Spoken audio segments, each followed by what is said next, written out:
Day 58. Wow, it's a Monday. That sucks. The good news is it probably doesn't feel much different than a Sunday or a Tuesday or any other day. I know it doesn't here, but that's okay. It's day 58, and we got a good one tonight. It's Monday. I don't know any better way to start the week off than a little tequila. And we're doing tequila tonight. And we're going to do a little quarantine style of the El Diablo. So, if you're ready for this, let's head in. Blue Monkey, Quarantina. It's time. Day 58. Oh, can you imagine it? Woo. All right. All right. Let's get a few things straight. Start off. So we're doing the El Diablo, formerly originally known as the Mexican El Diablo. Now, I'm going to tell you, people have asked this before. Paul, how much time do you spend getting ready for the show? How do you do your research? How do you prepare? Blah, blah, blah. And I tell people we spend about a half an hour. It's an exercise in drunkenness. It's silly and sad. And you know what? For 57 episodes, it's worked out pretty well. Well, then there was tonight. So, day 58. I wanted to do tequila, and I saw this great drink, the El Diablo. Not had it. Looks delicious. And when I did my 3-4 minutes, it was perfect because as I was researching it, it brought up Dawn Beach. And I thought, this is perfect because if you remember, when we did the Mai Tai, I talked about Trader Vic and I talked about Dawn Beach. And I didn't give Dawn Beach enough credit, and I thought, this is how I'm going to bring him back. Because this guy was an entrepreneur. You know what this guy did? So Dawn Beach, one of the things he would do, he actually set up a sprinkler on the outside of the freaking roof of the bar, metal roof, and would turn it on so people would look out. He didn't run it the whole time, but when people would look out, they'd see it was raining and hear it and say, I'm just going to have one more drink before I go. I'll let the rain stop. That's freaking genius. But alas, that was all discovered in my first 30, 45 seconds of my research. Turns out our drink tonight, we're going back. 1934, by God, Victor Bergeron. It's Trader Vic. He created, this is his drink. It's the El Diablo. We got to go back to Trader Vic. Now, here's the thing. I like Trader Vic as much as I'm like an Ernest Hemingway right now. And here's one of the biggest reasons. First of all, if you're going to look at the two tiki gods, right? The guys that brought tiki to the world, you got Trader Vic and you got Dawn Beach. Dawn Beach, man, he coded the recipes to his drinks. He didn't trust anybody. He had everything broken up into secret codes. He kept it in safe. And when he went and got things, bartenders only knew that you mixed component 1 with component 4 in syrup A, and everything was broken down. And even the people that made it, they didn't know what they were making. So, lo and behold, when he died, a lot of his recipes died with him. Not Trader Vic. Trader Vic, he made a drink, he published it, and put it out there for everybody. Hell, he was sending people in World War II ingredients so they could make their own drinks. All right, Trader Vic. We're with you tonight. So, 1934, that's when he started. When did the El Diablo come about? 1946, he created the El Diablo, originally called the Mexican El Diablo. Eventually, it's all been shortened. It's just the El Diablo. It's a great little drink. You're going to love it tonight. Now, I will give him a couple little kickouts because you know what, Trader Vic's, he's had some great things happen at his bar. First of all, 1964, Stanley Kubrick. Who's Stanley Kubrick? Stanley Kubrick wrote and directed 2001: A Space Odyssey. In 1964, do you know where he actually sat down and put it on paper? And by paper, I mean a cocktail napkin. Trader Vic's. Yeah, after having several Mai Tais. Give you one more little thing about Trader Vic and we'll move on. That explains so much. Huh? That explains so much about that movie. Right? 1986, Queen of England came to America, went out to dinner one night in San Francisco. Do you know where she went to that dinner? Trader Vic's. Anyway, that's all I got for you. So, let's make this drink. So, it's a simple drink, but it's a fun really good drink. Tequila, cream de cassis, ginger beer, and lime. That's it. Pretty simple.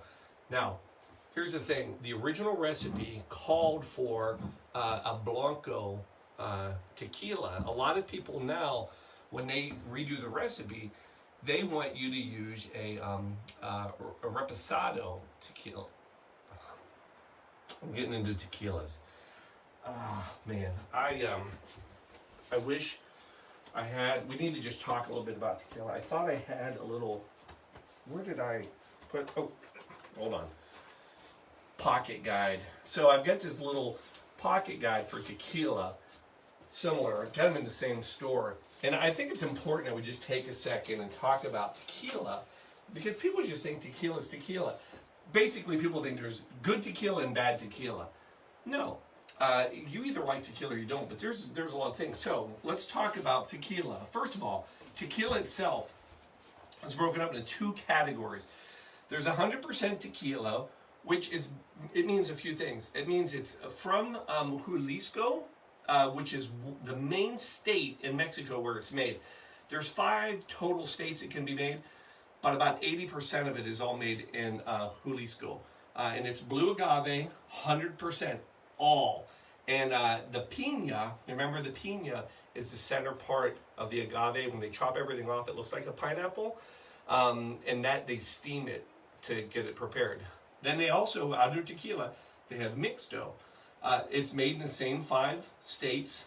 And it's 51% blue agave and 49% any sort of other sugar, cane sugar, all that. And again, piña. Now you also have mezcal. Now mezcal is broken up into 2 types. Sorry, I carry this thing around all the time and it kind of gets beat up, and I apologize. So type 1, is made in Oaxaca, mostly. Now, the thing about mezcal is it's made up into 9, it can be made in 9 different states in Mexico, but mostly it's Oaxaca.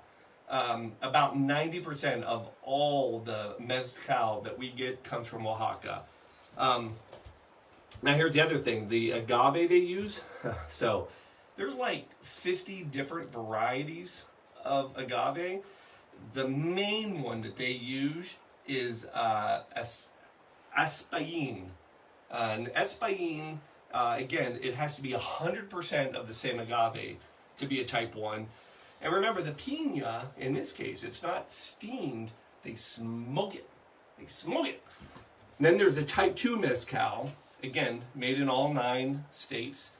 80% of the same agave, could be any. Again, there's like 40, 50 different varieties. But 80% has to be the agave, 20% could be other sugars, and then you have the piña smoked. Now, here's where it gets exciting. So, also for mezcal, there's a process.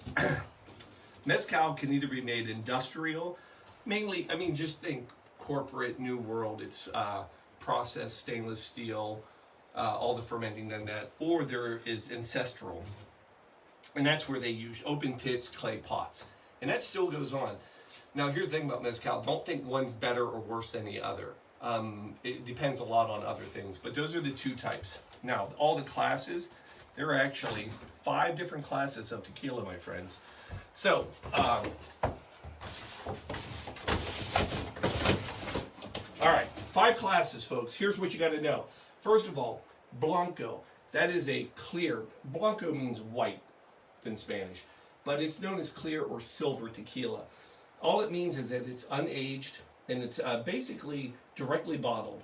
Now, a lot of people will think, oh, that must mean it's the worst or the cheapest. No, a lot of people think that's actually the essence of tequila because it captures the true agave flavor. So this isn't a bad, but that's the most common that you'll see. Now, Joven, which means young, is also known as the gold tequila. Now, here's the thing. Typically with a Joven, it's going to be flavored and colored. So they add things to it. They add oak flavoring. They'll add caramel coloring. They try to get it. And many times this is actually mixed between a Blanco and another older tequila. Now, I mentioned earlier that some people believe that when you make this, you want to do a reposado tequila. The reposado is an aged That's what it means, or rested tequila. Now that is anything over 2 months or less than 1 year. They put it in oak barrels, and those are typically white or French oak. Then, now you get into the good stuff, right?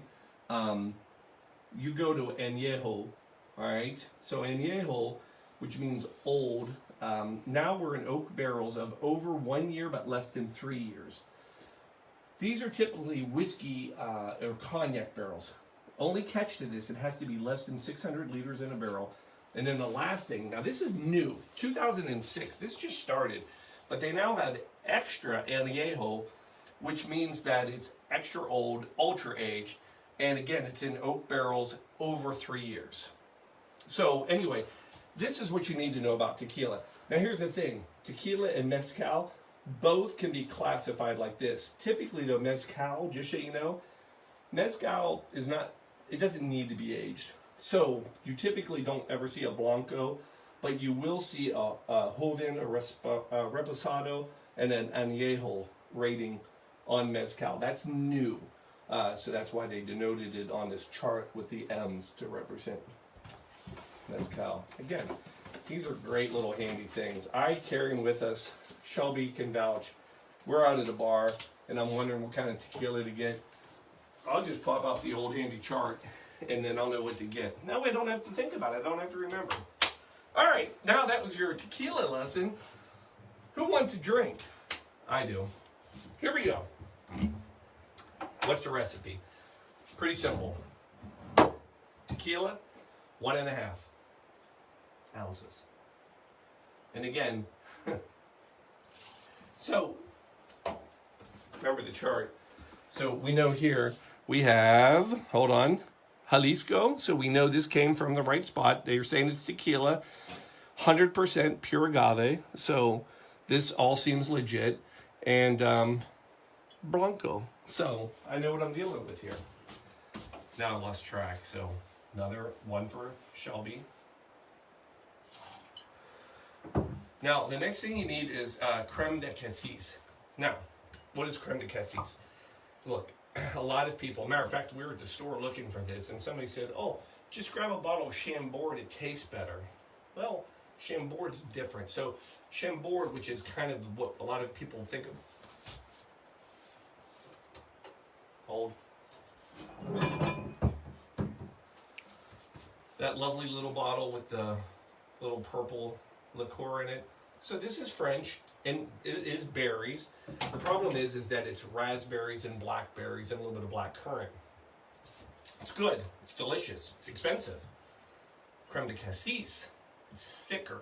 It's a thicker, darker, and it's pure black currant. So this is pure black currant. That's what we want to use for our Diablo. By the way, 0.75 or 3/4 of a. Oh, love that sound. See how thick that one is? And then we're going to go one more for Shelby. Oh. Next, we need some lime. About 1/2 ounce per. So 1 ounce is going to be perfect for 2 drinks. So it's 1 lime. Throw it into your brand new. So I got a letter from China today thanking me for all of the orders that they've gotten on this. Between us, what we've done, we put 8 kids through college in the last week by ordering this juicer. The Wong family's very excited about this. They're just ecstatic on all of the sales. So thank you very much. I get nothing, but boy, the kids are happy. So look at that. That was probably 4.5 ounces right there just because this juicer is that good.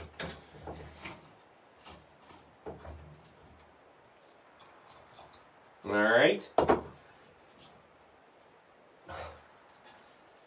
Trader Vic. I'll tell you what, if there was a tiki version of this, he would have bought it. But folks, in case you haven't heard, we have found this great little product. I don't know if you've seen it. It's super orange. It's called Emergency. It's 1,000 milligrams of vitamin C in every pack. And it's keeping us safe. It's keeping us alive. Emergency, they don't sponsor us. We don't want them to. But by God, we love their product. And it's kept us alive for 58 days. Emergency.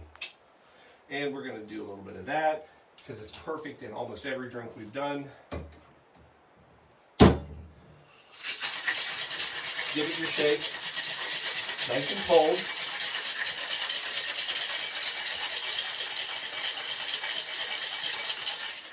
So those tequila pocket guides are going to be made available, I think, soon. I don't know if anybody's interested. Yes. Do we laminate it as well, I'm sure? Now, highball glass. Probably about a 12 ounce. I think that's what these are, highball glass, in case you're keeping score at home. You're going to split this up between two. Good Lord. I'll see if I can do it this time. I've not done well with this lately. It's a great color. Oh, that's pretty. Is that not gorgeous? All right. Then, here's where it gets fun. Folks, we're going back to the ginger beer that we had so long ago. Do you remember when we were doing this one? Shelby, ginger beer? Yes. What drink? I don't remember. I don't know. It's 58 episodes to Who pick knows? from. But I don't you're even know what day it is. we're topping it off with a little bit.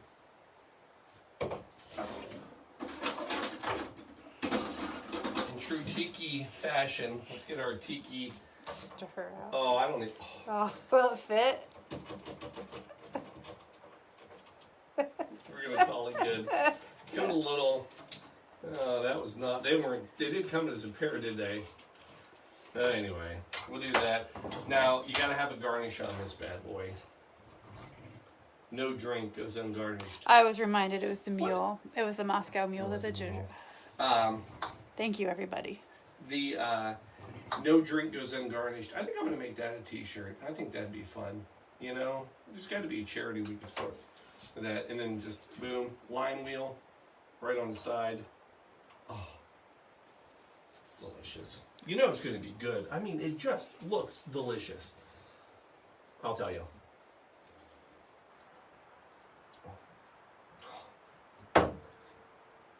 Probably one of my top 5 drinks. Honest to goodness. I'm not making it up. We'll be I think kicking you out of probably, that every top time I take a drink and I say it's delicious. But they are. Why wouldn't they be? It's alcohol, folks. I mean, what isn't good about this? So, there you have it. The El Diablo. Oh, why is it called the El Diablo? Because it's red. Nothing fancy here, folks. It's just what it is. Now, I will say there are some people that believe Trader Vic made this drink because he opened up a chain of restaurants that were tied to a Mexican theme. The only problem with that philosophy is those restaurants didn't open up until the 60s, and this drink was published in 46. So, long before. He was well ahead of his own time. No, it's red. It's the devil. The devil! And it's delicious. All right, so there you go. 58, done. Last Monday episode. I know, it's sad. Now, I've been holding back a little bit of a little thing that's going to happen. I never tell you what we're going to do for a drink. It's just not in me.